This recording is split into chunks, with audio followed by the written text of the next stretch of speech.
Okay, it's Chris from Isothermal Community College. Just wanted to go to the very first process I'm going to be talking about. This is going to be the shielded metal arc welding process, which is also called the stick process for everybody that knows about welding.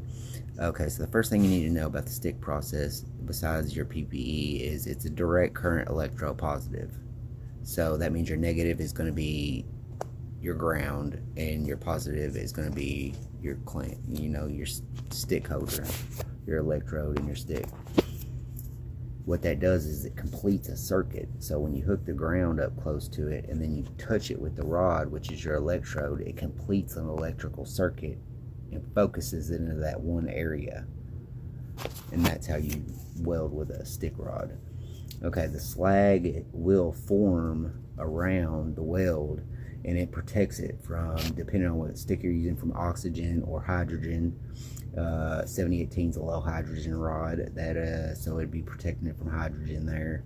6010, it mostly protects it from hydrogen and oxygen. It's a digger rod, so it'll eat through anything.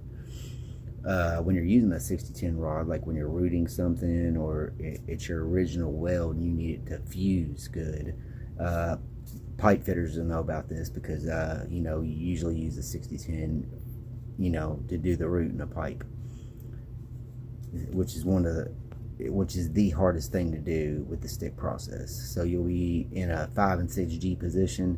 You'll be welding from the bottom up to the top of the pipe, and it's pretty difficult to do the root if you don't know what you're doing, because you'll burn straight through it. So for a 6010, when you're doing those roots, you're going to make a slow whipping motion. Just make sure your filler metal fills up before you start moving. Me, when I'm even doing roots, I just, I pull my 6010. I call it the glow worm, the glow behind the rod. I watch it.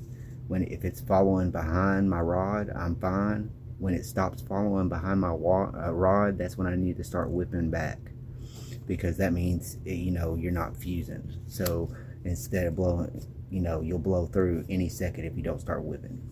That's what I'm trying to say. Then when you do your hot pass and your cap, filler and cap, it'll be with 7018 rods, and they're all low hydrogen, so you have in a rod oven. And that'll be it for the shielded metal arc welding process. Except for the 6010, I run mine on 65 amps. When I'm doing 7018, I never go less than 90.